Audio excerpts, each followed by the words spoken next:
8편 1절에서 2절까지의 말씀입니다. 구약성경 813면에 있습니다. 하나님의 말씀을 받들어 봉독하겠습니다. 나의 힘이신 여호와여, 내가 주를 사랑하나이다.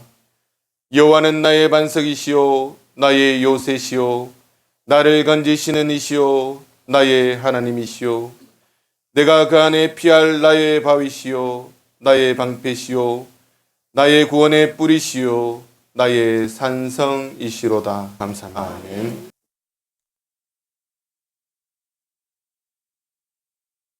사랑하는 성도 여러분, 반갑습니다. 앞뒤 좌우로 인사하겠습니다. 잘 오셨습니다. 봄 기운이 만연한 이때 이렇게 인사해 볼까요? 당신은 따뜻한 사람입니다. 이제 따뜻한 사람이 돼야 되겠죠? 성도 여러분, 반갑습니다. 한 주 동안 세상 속에서 치열하게 사시다가 주님의 전으로 오신 여러분을 환영합니다. 오늘 이 자리에 앉아 계신 여러분의 얼굴을 제가 찬찬히 보니까 참 마음이 뭉클합니다. 어떤 분의 얼굴에는 모든 상황을 뛰어넘는 감사의 평안이 머물고 있지만, 또 어떤 분의 눈가에는 일주일 내내 세상의 모진 바람을 견뎌내느라 쌓인 고단함이 역력히 배어 있습니다. 우리 모두는 저마다 감당하기 벅찬 인생의 무게를 짊어지고 이 자리에 앉아 있습니다. 자녀의 문제로, 건강의 문제로, 혹은 당장 내일의 생계를 걱정해야 하는 경제적인 문제로, 우리 학생들은 학업의 문제로, 또한 진학의 문제로 우리의 마음은 멍들어 있을 때가 많습니다. 우리는 이것을 극복하기 위해 열심히 삽니다. 참 열심히 살아가죠. 남들보다 뒤처지지 않으려고, 내 가족을 지키기 위해서, 때로는 이 거친 세상에서 살아남기 위해서, 또 어떤 때는 자존심 하나 지켜보겠다고 온 힘을 다해 질주합니다. 그런데 그렇게 숨가쁘게 달리다 보면 문득 깨닫게 되는 순간이 옵니다. 내 힘으로는 이제 안 되는구나. 내 힘으로는 이제는 도저히 견딜 수 없구나. 내 안에 우물이 바닥났구나. 오늘 본문의 주인공 다윗도 그랬습니다. 우리는 다윗을 이스라엘의 위대한 성군, 승리자로만 기억하지만 시편 18편을 기록할 당시 그의 삶은 그야말로 벼랑 끝에 서 있었습니다. 사울 왕의 질기디 질긴 추격은 끝날 줄 몰랐고, 광야의 고독은 뼈를 깎는 듯 했습니다. 내일을 기약할 수 없는 죽음의 공포가 매일 밤 그를 찾아옵니다. 더 이상 도망갈 곳도 숨을 곳도 없는 그 막막한 자리에서 이 시를 시작합니다. 그 척박한 광야에서 다윗이 발견한 것은 과연 무엇입니까? 도대체 무엇이 그를 다시 일으켜 세웠습니까? 그것은 바로 오늘 우리가 함께 읽은 그 고백입니다. 나의 힘이 되신 여호와여, 내가 주를 사랑하나이다. 오늘 말씀을 통해 우리 인생의 진짜 힘이 어디서 나오는지, 또 다윗처럼 어떻게 하나님의 도움을 받을 수 있을지 함께 나누려고 합니다. 특히 제54차 한밤중 규대를 준비하면서 우리는 어떤 마음으로 기도의 자리에 나가야 할지 함께 마음을 모으는 시간이 되기를 바랍니다. 첫째, 기도는 하나님을 향한 사랑의 고백입니다. 다윗은 기도를 시작하며 자신의 문제를 해결을 해달라고 그렇게 요청하기보다 먼저 이 고백을 터뜨립니다. 내가 주를 사랑하나이다. 내가 주를 사랑하나이다. 여러분, 이것이 기도의 본질입니다. 여기서 사랑하다라는 의미는 히브리어로 라함, 이 단어는 어머니의 태, 모태라는 말에서 유래했습니다. 여러분, 태아가 어머니의 뱃속에서 어떻게 삽니까? 탯줄을 통해 생명을 공급받습니다. 아기가 엄마를 사랑하고 의지하는 것은 선택이 아닙니다. 그것은 바로 생존입니다. 생존의 문제라는 겁니다. 다윗이 내가 주를 사랑합니다라고 고백한 것은 주님, 저는 주님이라는 탯줄에 매달려 있는 아기입니다. 주님이 생명을 주시지 않으면 저는 단 한순간도 살 수 없습니다. 라는 절박한 생존의 고백입니다. 남자라서 이 어머니의 모태의 사랑을 저는 잘 모를 수도 있습니다. 남자이기 때문에. 그러나 여러분들은 잘 아시죠. 그 아이의 생명을 어떻게 유지하는지. 기도는 영혼의 조율입니다. 바이올린 연주자가 연주전에 음을 맞추듯 기도는 세상 소리에 흩어진 우리의 마음의 결을 하나님의 주파수에 맞추는 그런 과정입니다. 우리가 기도할 때 주님 도와주세요 라고 말하지만 사실 그 기도의 밑바닥에는 주님, 제가 주님을 사랑합니다. 주님 없이는 내 존재 자체가 의미가 없습니다. 사랑의 항복이 그 가운데 있어야 합니다. 이것은 영적 짝사랑의 종결입니다. 우리가 세상을 사랑하고 돈을 사랑하면 그 대상이 주는 힘을 의지하게 됩니다. 하지만 여러분 경험해 보지 않았습니까? 돈은 결정적인 순간에 우리를 배신합니다. 건강은 예고 없이 우리를 떠납니다. 권력은 안개처럼 사라집니다. 오직 변함없으신 하나님을 사랑할 때만 우리는 그분으로부터 오는 영원하고 불가능한 것이 없는 힘을 얻게 됩니다. 어떤 청년이 스승에게 물었습니다. 스승님, 성경을 읽고 기도해도 돌아서면 금방 잊어버리는데 이게 무슨 소용이 있습니까? 제 마음은 여전히 번잡합니다.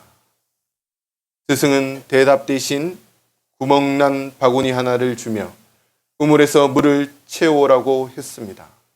저 같으면 던지고 나갈 겁니다. 여기 어떻게 물을 채우겠습니까? 이렇게 이야기했겠죠. 그런데 이 청년은 상당히 착했던 것 같습니다. 순종을 잘했던 것 같습니다. 청년은 순종하며 열심히 물을 깃고 뛰어왔지만 바구니에 물이 있었겠습니까? 없었겠습니까? 없죠. 없죠. 왜? 다 흘러내립니다. 몇 번을 반복했는지 모릅니다. 지친 청년에게 스승이 말합니다. 물은 다 빠져나가고 남지 않았지? 하지만 보아라. 그 더럽고 먼지 쌓였던 바구니가 물속에 계속 닿으면서 얼마나 깨끗해졌느냐.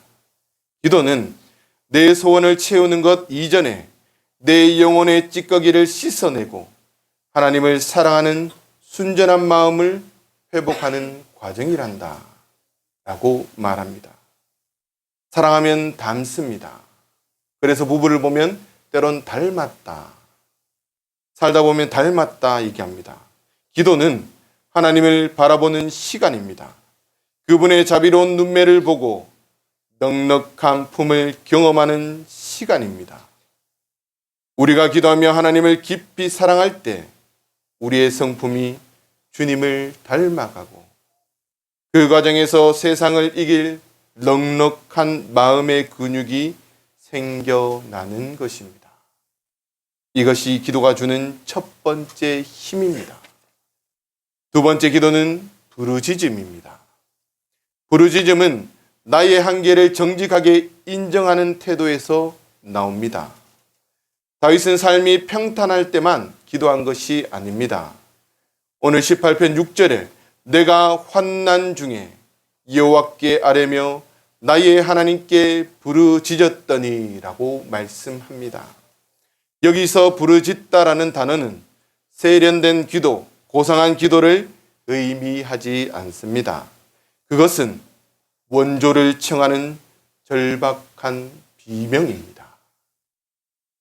물에 빠진 사람이 옆 사람 눈치를 보며 실례합니다만 좀 살려주십시오, 이렇게 얘기하는 사람 있겠습니까? 어떻게 얘기하죠? 살려주세요, 살려주세요, 소리 지르죠. 그것이 바로 부르짖음입니다. 앞뒤 가리지 않고 상황을 보지 않고 하나님 도와주세요, 살려주세요, 이렇게 외치는 것, 그것이 바로 부르짖음입니다. 우리는 하나님 앞에서조차 거룩한 척 격식을 차려 기도하곤 합니다. 하지만 하나님이 기다리시는 기도는 세련된 문장이 아니라 주님, 제 힘으로는 안 됩니다, 저 좀 살려주세요 라는 정직한 비명입니다. 기도는 내 강함을 증명하는 자리가 아닙니다. 반대로 내 연약한 그 모습, 하나님 앞에 그대로 내어드리는 자리입니다. 주님, 용서할 힘도 버틸 지혜도 제겐 없습니다. 이렇게 행복할 때, 항복할 때 비로소 하나님의 전능하심이 나타나기 시작합니다. 기도에 무릎을 꿇는 것은 패배의 표시가 아닙니다.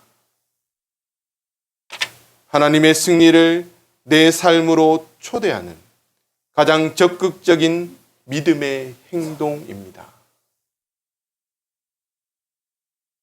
영덕 쪽에 보면 김상태, 지금은 장로님인데 이 당시에는 집사님, 베드로의 기적이라고 불리는 장로님이 한 분 계십니다.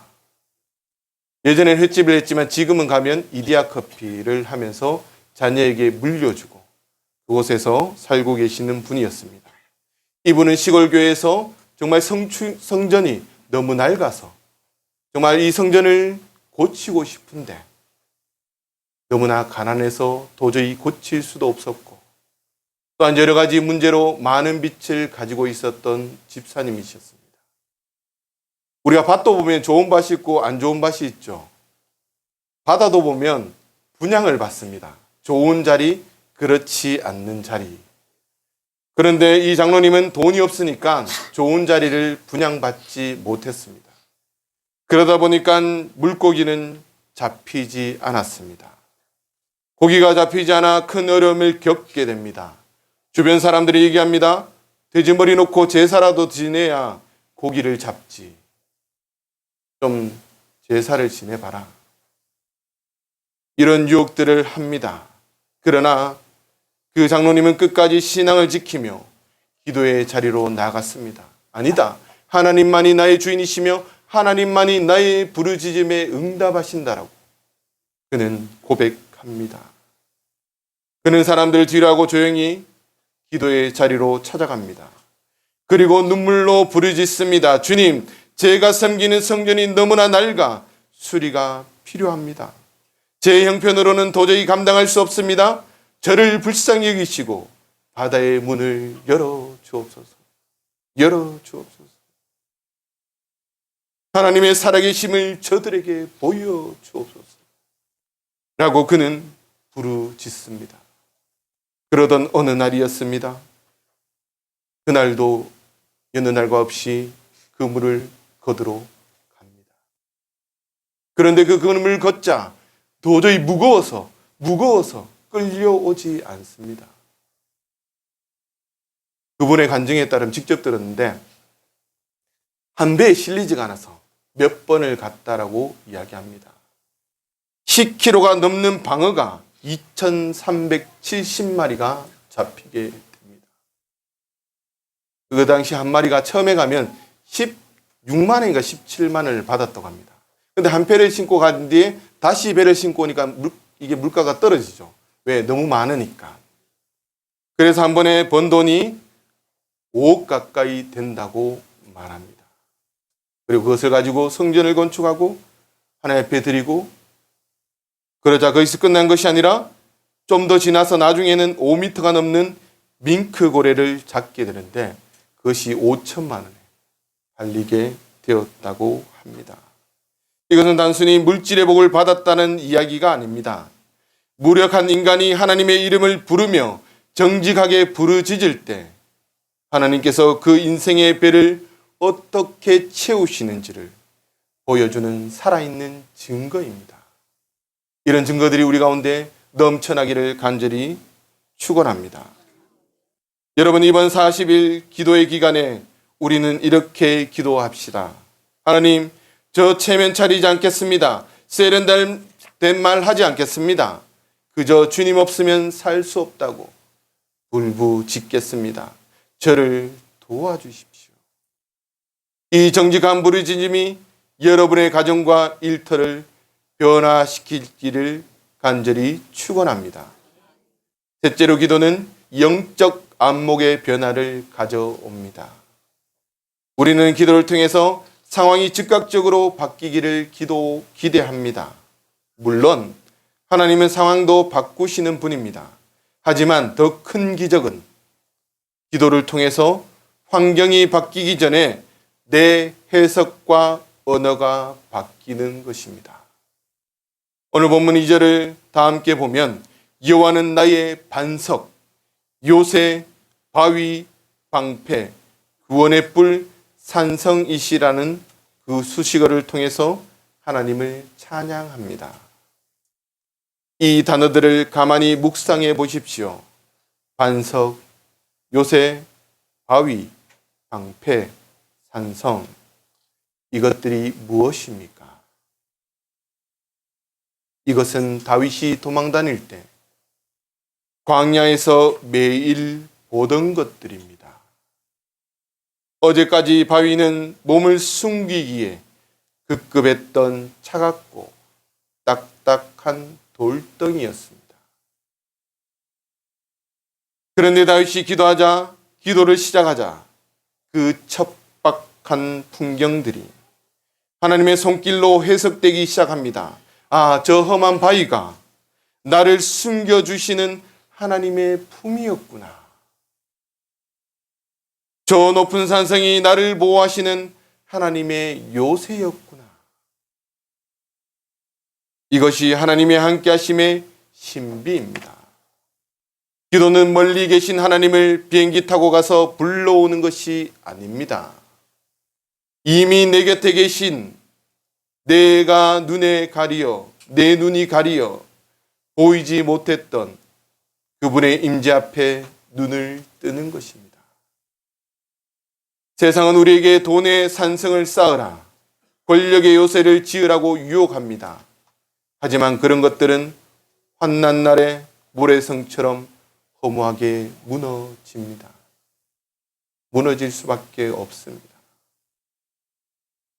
오직 기도로 견고해진 영혼만이 하나님을 나의 진정한 산성으로 고백할 수 있습니다. 기도는 우리를 에워싸고 있는 골리앗보다 더 크신, 더 놀라우신 하나님을 바라보게 하므로 두려움을 용기로, 탄식을 찬송으로 바꾸어 놓으십니다. 미국 남북전쟁 당시 아브라함 링컨 대통령은 전세가 불리할 때마다, 아니 매일 백악관 집무실 앞에 하얀 수건을 걸어 놓았습니다. 그것은 지금 나는 하나님과 독대 중입니다. 그러니 나를 건들지 마십시오. 이런 표현입니다. 아무도 들어오지 말라는 그런 신호였습니다. 어느 날 한 참모가 물었습니다. 대통령님, 하나님이 우리 편이 되어 달라고 간절히 기도하고 계시겠지요? 이렇게 물었습니다. 그러면 링컨이 뭐라고 대답할까요? 그래, 이렇게 얘기했겠습니까? 그러면 이해를 하지 않았겠죠. 링컨은 고개를 저으며 이렇게 말했습니다. 아니요. 나는 하나님이 우리 편이 되어달라고 기도하지 않습니다. 내가 하나님 편에 서 있게 해달라고 기도합니다. 내가 하나님 편에 서 있기만 하면 하나님은 반드시 승리를 주실 것이기 때문입니다. 우리가 하나님 편에 서 있을 때 하나님께서 우리를 승리자로 만들어 주십니다. 이것이 기도의 정수입니다. 기도는 내 뜻을 하늘에 관철시키는 고집이 아니라 내 뜻을 꺾어 하나님의 뜻에 복종시키는 거룩한 투쟁입니다. 내가 하나님 편에 서면 내가 보던 절망의 산들이 하나님의 요새로 바뀌어 보입니다. 사도 바울이 그것을 증언합니다. 매를 맞고 감옥에 갇혔어도 그는 하나님을 찬양합니다. 하나님을 높입니다. 왜? 그들보다 하나님이 크시기 때문에. 그러자 감옥이 무너지고 수갑이 풀리고 하나님의 놀라운 역사를 경험하게 됩니다. 응답이 더딘 것은 하나님이 침묵하시는 것이 아닙니다. 우리의 영혼이 맑아져서 하나님을 온전히 바라볼 수 있을 때까지 하나님이 우리를 기다리고 계시는 것입니다. 오늘도 하나님께서는 우리를 기다리고 계십니다. 우리가 주님 앞에 나가기를 기다리고 계십니다. 하나님이 우리 가운데 가시면 우리의 눈이 달라집니다. 하나님을 만나면 모든 환경을 보는 눈이 달라집니다. 지난주까지 우리가 벚꽃을 보았지요. 어떤 마음이 드셨습니까? 하나님께서 나를 위해서 이 벚꽃을 만들어 놓으셨구나. 하나님께서 나를 위해서 이 벚꽃을 만들어 놓으셨구나. 하나님께서 나를 위해서 이 아름다운 세상을 만들어 놓으셨구나. 하나님이 나와 함께 하시는, 내가 절망 가운데 있을 때도 하나님께서 나를 버리지 않으셨구나. 지금 나와 함께 하시는구나. 이런 영안이 우리 가운데 떠지기를 간절히 축원합니다. 사랑하는 성도 여러분, 이제 말씀을 마무리하고자 합니다. 여러분은 지금 무엇으로 살아가고 계십니까? 혹시 낡아 빠진 지혜와 바닥난 의지력을 쥐어짜며 하루하루 위태롭게 버티고 있지는 않습니까? 힘이 없어서 쓰러지는 것은 아닙니다. 우리가 힘이 없어 쓰러지는 것이 아니라 하나님이 공급하시는 힘을 받는 유일한 통로인 기도가 막혀 있기에 우리가 쓰러지는 것입니다. 다윗은 고난이 깊어질수록 기도의 심년으로 더 깊이 내려갔습니다. 그가 나의 하나님, 나의 힘이 되신 여호와여라고 외쳤을 때 그는 더 이상 외로운 도망자가 아니라 온 우주 만물의 주인이신 하나님의 보호를 받는 존귀한 자가 되었습니다. 여러분들을 초청합니다. 이번 금요일 저녁부터 40일간 우리는 기도의 긴 여정을 시작합니다. 삶이 팍팍하십니까? 앞이 보이지 않습니까? 기적을 기대하기엔 너무 늦었다고 생각하십니까? 아닙니다. 풍랑이 일어야 바다가 정화되듯 지금 여러분의 인생에 일어난 그 거센 풍랑은 하나님을 만날 절호의 기회입니다. 나의 힘이 되신 여호와여, 내가 주를 사랑하나이다. 내가 주를 사랑하나이다.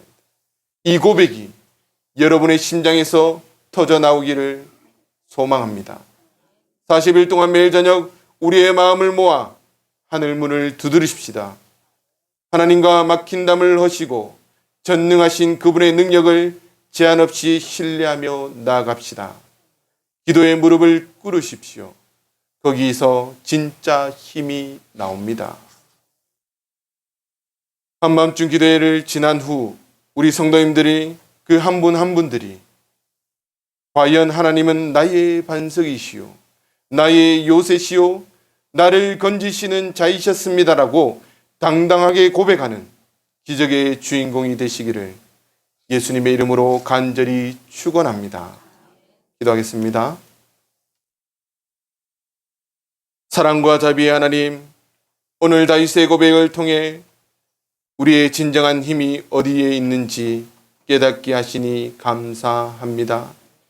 우리가 인생의 풍랑 속에 있을 때 그것이 우리를 망하게 하려는 함이 아니라 하나님께 더 가까이 가게 하려는 섭님을 믿고 나아갑니다.